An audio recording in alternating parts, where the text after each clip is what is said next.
Welcome to Northern Idaho. This is Lake Pend Oreille, and today it is time for another Campfire Chats YouTube video where I share some of the most exciting, fun, and today, scary stories that ever happened to me while living on the road full time. But before we get started cooking today, look at this nonsense, man. A ton of people came out here, dropped cans. We got to clean that up before I get started.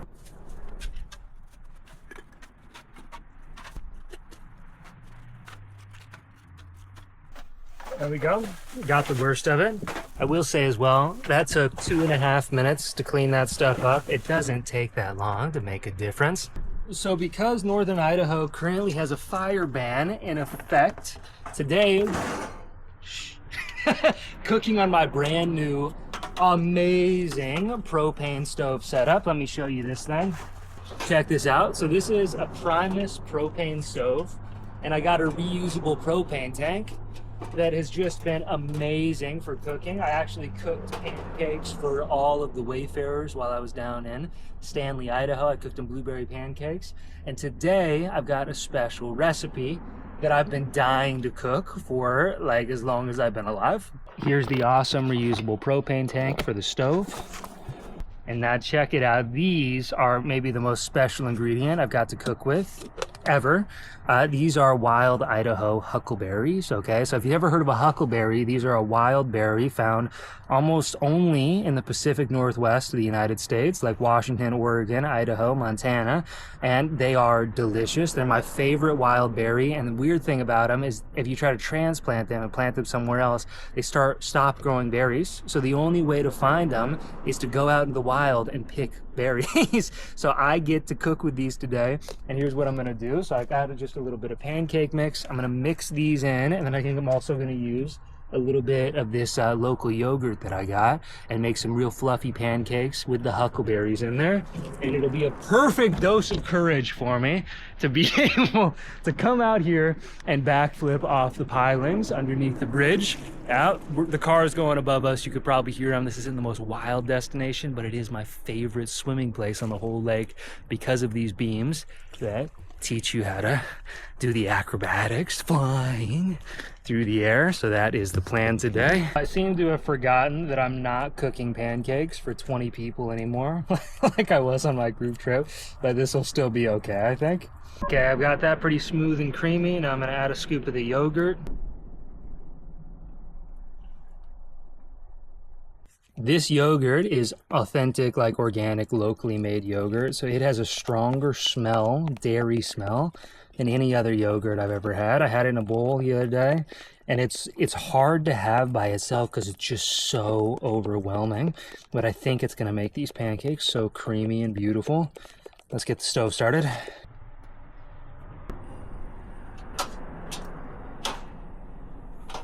We got flames! Now it's story time. So the whole reason I do these videos while the butter is melting is to tell the stories that don't make it onto video. And the most terrifying story I think I have in my whole arsenal is the time I stayed in a haunted house in Norway by total accident. Never really believed in ghosts before. I'm a firm believer that we can interact with some crazy stuff today.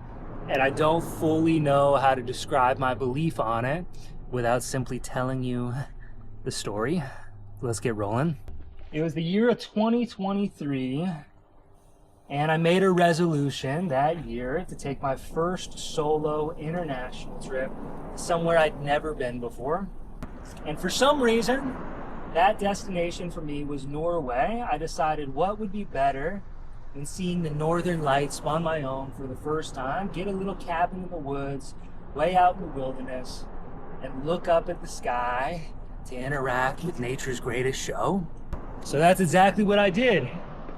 But what I didn't know is that the place I was booking was not the peaceful cabin I had hoped for.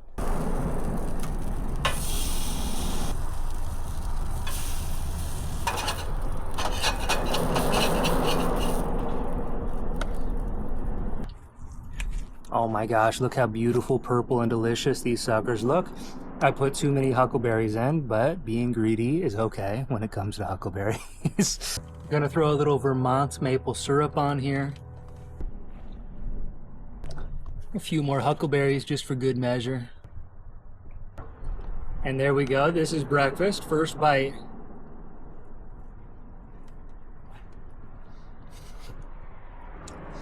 Oh yeah. Oh. Okay, so back to Norway, and I got to scoot closer to you so you really understand the story. What I didn't realize when I booked the ticket to Norway is that unlike in the United States, where you have new houses going up all the time, in Norway, the houses they have is kind of the houses they've had for the last 100 years. They don't build new houses. So any building you walk into, you can virtually guarantee somebody died in it. And the house I booked was in a place called Trondheim, Norway. And you drive like 7 miles out of town and then another 4 or 5 miles up this dirt road. It's like virtually a four-wheeler road, okay? My host had to pick me up in Norway, in Trondheim, after I rode a train through the mountains thinking I'd come to the most magical place in the world. And I end up at this little red cabin on top of a hill where I had, like, I think 2 other houses on the same street as me, but there was nobody else on the mountain. There was no lights on these other houses. I was probably close to at least a 5-mile walk away from the closest bus stop. I think it was actually 7 miles to the closest bus stop. So I'm stuck with no vehicle way up on top of this mountain in the darkness, hoping to see the northern lights. So I go to bed on the first night in this place thinking I've made the best decision in the world. This house, to give you some details, is kind of a little red triangle house up on top of the hill. It's not connected to the electrical grid. It doesn't have running water. The only way to stay warm is by a fireplace. And the only way to get the water is through solar power and solar and like rain catchers. So I'm totally off grid in a little house up on top of the hill. There's barely even cell service up here, but it did have Wi-Fi for me to work on my computer. So I go to bed this first night thinking I made the best decision in the world. I wake up probably around 5 a.m. on that first morning, just jet lagged, exhausted. But have you ever woken up in sleep paralysis? That's what I was stuck in on this first morning. So I'm laying on my left side and I can see my hand in front of me. And I thought, oh, sleep paralysis, you know, I've been this before. I know what it is. I just have to chill and wait for my body to wake up. And something lands on the bed behind me. And slowly, ever so slowly, before I really even had time to be scared, there were these little feelings of like a toddler that was on his hands and knees on the sheets next to me, on this bed next to me, and the hands were curling up these blankets, like something was crawling across the sheets, just fisting up the blankets, crawling towards me. It feels like a little toddler on the bed with me, and I'm in sleep paralysis, looking on my hand, and I can feel this thing behind me crawling in, so my fingers start to move, and I wake up, ready to fight for my life, throw the blankets off. I'm like standing in the bed naked, standing in the room naked, just ready to fight something, because something is in my room, but there's nothing there. So I know with sleep paralysis, okay, people have a tendency to see things. People have a tendency to wake up from nightmares and sleep paralysis, and that's what I wrote it off as. So I wake up that first morning and I'm just like, hey, I flew 30 hours to get here. I took a train like 8 hours through the mountains. I have almost no sleep. I just had my first good night of sleep. It's okay. I'm in a new spot. Chill. That wasn't the end of it. By the time the next night rolls around, I was still a little bit on edge from that first night of horror when I woke up in the morning. So I moved down from the upstairs bedroom to the downstairs bedroom, right down here in the house. Didn't have as good a view as everything out in the ocean and all that stuff, but I didn't want to wake up to a little toddler crawling around on my bed again. It was horrifying. So I'm going to bed that night. It gets to probably about 10 p.m. I remember putting my phone down and I remember listening to the wind and the rain that was coming down on this little tin-roofed red house. And I was like, gosh, once again, made the best decision in the world being here. Everything's going to be fine. And then there's this tapping that starts on the top of the tin roof right above me on this triangle-roofed red house. I'm like, oh, that's a little weird. So I kind of like perked my ears up and I'm like, gosh, it must be like a tree branch or something like that, just tapping in the wind during this storm. And all of a sudden the noise moves from right above me few feet up, tap, tap, tap, right up here. So I sat up in my bed because I'm still on edge from last night, right? I sat up and I'm looking at this thing and it moves, tap, tap, tap, tap, tap, tap, tap, tap, tap, all the way up to the top of this red tin roof. And I'm like praying at this point, please be a raccoon. Please be a raccoon. I'm just like terrified of what this thing is. It gets up to like the top, the crux of this triangle shaped red house and stops for a second. And something falls through the tin roof and lands on the drywall inside the room. I couldn't see it, but I stood up in my chair and I'm looking at this thing. I'm standing up fully in the bed, looking at the place on the drywall where I know something just hit the drywall. And it felt like there was a person standing parallel to the floor, walking along the edge of the wall. I'm standing up horrified looking at this thing like I don't know where to fight. I've never seen anything like this. I'd never believed in ghosts before this, but the only thing I can explain is that there's a person that I can't see standing sideways on the wall that hit the drywall, and sure enough, tap, tap, tap on the drywall inside the room. Tap, tap, tap, and then it moves over to a loft above my bed where there's a little 3-foot tall wall that maybe would come up to like maybe just over a toddler's eyebrows, that sort of zone, maybe like 3 feet tall, okay? And there's a little ladder up there. It was a storage area. I didn't even think to go up there. And on the other side of that little 3-foot wall, tap, tap, tap. So at this point, I didn't know what to do, but I would start apologizing. So I come in and I stood up and I put my hands together and I was like, I'm so sorry. I'm so sorry. I'm like trying to fight back tears at this point because it's horrifying. And I'm just saying, listen, I didn't know there was anyone else here, okay? I didn't know there was anyone else here. I didn't mean to come interrupt you. I didn't mean to be a nuisance. What I'm gonna do for the rest of this trip, because I didn't know you were here and I'm gonna try to be respectful, is I'm just going to move over to the kitchen, okay? The kitchen for the rest of this trip, for the rest of the 11 days that I had booked on this Airbnb up on the house, up on the hill. And I'm just gonna sleep in the kitchen. You have the rest of the house, and I promise I'm leaving. I promise I'm leaving. Please don't bother me. I'm not gonna bother you. I just wanna say I'm so sorry. So I pick up all my stuff right then and there, then the house goes quiet, and I walk into the kitchen. That still wasn't the end of it. My next few days at this house in Norway passed in relative peace. I was in the kitchen, on a couch next to the kitchen, a very small room in this pretty large off-grid house on the hill. And it seems like I'd made a deal. Like, I had negotiated with this entity in the house that I'm not going to bother it if it doesn't bother me, and that I will be leaving, so I'm not in any danger right now. But every night, around 1 to 2 a.m. in the morning, I would hear something wake up upstairs. Suddenly, there would be of feet running across the wooden floor upstairs. There would be sheets being fluffed. There would be brooms sweeping happening. And it would all happen, but it was all quiet and in the rest of the house. So it didn't bother me too much because I felt like I'd made a deal and that I was trying to be a good house guest, even though knowing that I'd come uninvited. But probably around night 3 or 4, things started to ramp up in intensity a little bit again. Where suddenly it was like this thing, whatever it was in the room, it felt like a mom and 2 kids started to ask, well, hey, you said you were gonna leave, man. You're still here. So things started getting a little louder upstairs, and it got so bad that I just stopped sleeping at night, where I would stay up from probably 2 p.m. is when I'd wake up in the afternoon, 2 p.m., and I'd stay up until about 5 in the morning every single night because I was so terrified that if I wasn't awake, something was going to come through into the kitchen. There was a glass door separating the kitchen from the rest of the house, and I would have to watch this glass door just praying that it didn't start to creep open and something stepped through. So I would watch every night as these sounds would echo through the house. Feet banging, just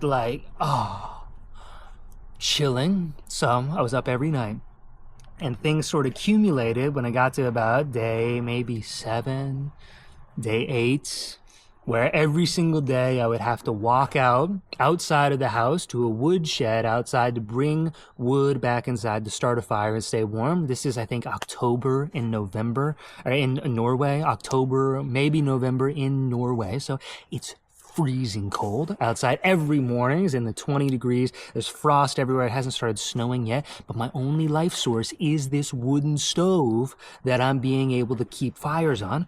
So I go out one morning because the fire had gone out in the middle of the night, and I'm going to get more wood to start it, to stay warm, be able to cook breakfast. I go out, and there's this door that is barred shut all of a sudden to the wooden door. So I'm trying to open this door, and it's stuck. There's something on the other side of this door keeping me from getting into the woodshed. I hadn't even thought of anything paranormal at this point. I was just like, gosh, maybe it's frozen, something like that. So I had to get in there. So at some point, I'm like, I really grabbed the door and I shouldered it in, and suddenly something fell on the other side, this big whoosh noise. So I jumped back, and like the memories of all the horror that I'd seen over the last couple days and heard upstairs came flooding back to me, and I'm terrified what I'm going to see when I'm in this wooden shed. So I take a couple breaths, still have to get in there, and I peek around the corner of this door, and something that baffles my mind to this day is what I saw. Have you ever seen those big cardboard, like 6 foot tall thing of blinds that you'll buy from Home Depot or whatever? They're like 6 feet tall. They're like 100 pounds, and they're filled with blinds to cover your windows. These things are not easy to move, okay? So one of these things had been in the very back of the shed the entire time I'd been there. Remember, I'm alone on top of a mountain, but somehow through the middle of the night on this night, this 100-pound giant 6 foot tall box had migrated its way from the back of this shed where it wasn't bothering anybody, just waiting to be used at some day on the house. And it migrated itself where it was kind of like barred over the door, like leaning up against the wood pile, and the corner of the door kind of wedged in there so that somebody coming from the outside couldn't open the inside door. I had shouldered this thing open like after a few smashes, and it finally fell over. How did it get there? Okay, this is the thing I still don't understand. Remember, I told you I was in Trondheim, Norway. I had gone 7 miles out of town, another probably 4 miles up a dirt road, up this little tiny road where I would have heard if there was traffic.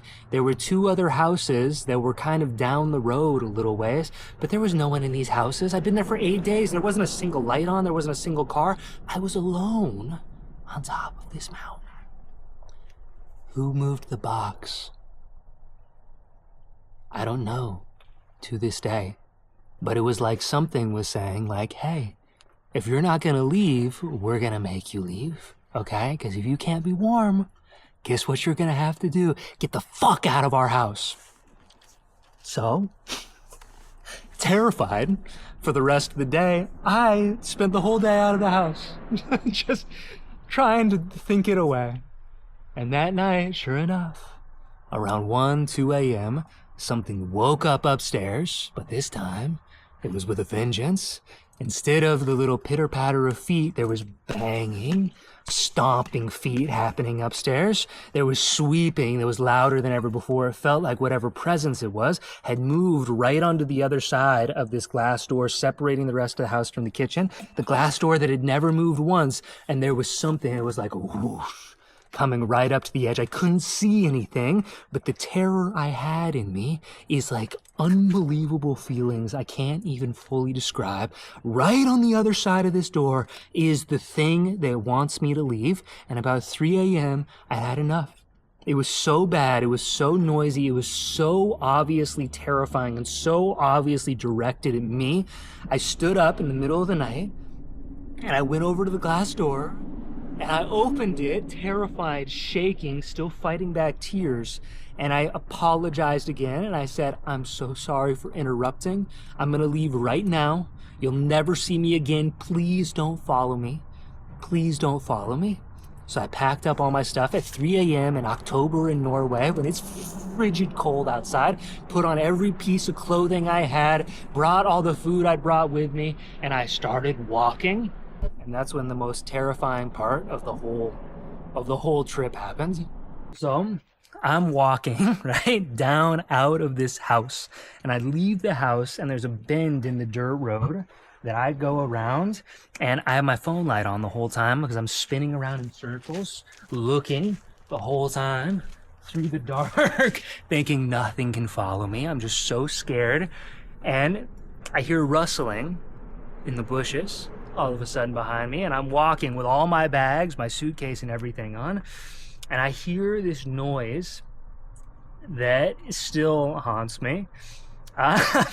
So to describe it, so if you've never heard of a red deer, I'm going to throw one up on the screen for you so you know what these things look like. Red deer are the Norwegian version of North American elk. So instead of the tan coats, they're pure red. And instead of the pretty bugle that the elk have in North America, red deer roar like lions. So I'm walking down this little dirt road, and out of the bushes behind me, I hear this noise. And that's what I did. I just fell on the ground. It's like my knees stopped working. I thought there was a werewolf coming out of the forest ready to eat me. And what I heard was a red deer. I'm going to throw one up on the screen right for you right here. These things sound like demon cows from hell.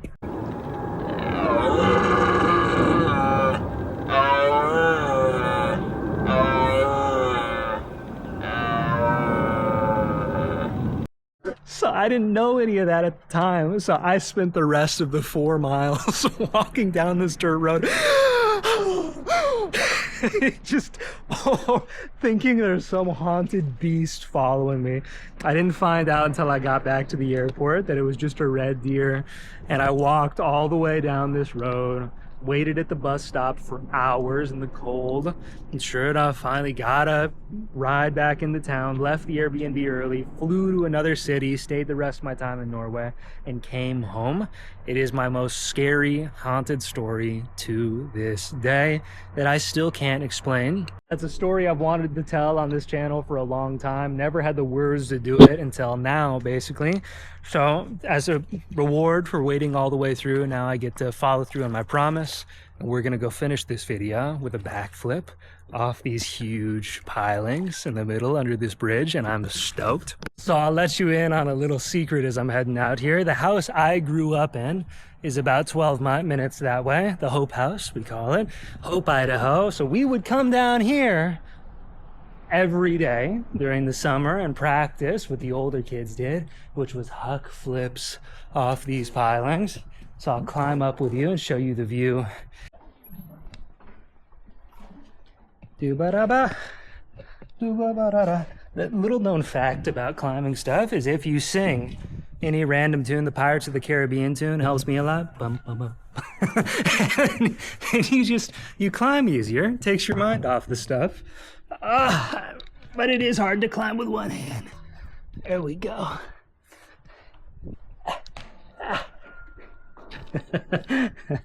And there it is, back on top of basically the place I grew up in, up here in northern Idaho. This is what the backflip zone looks like. So I'll film from the bottom so you can see it. I think the water's pretty warm too, should be fine. Here we go.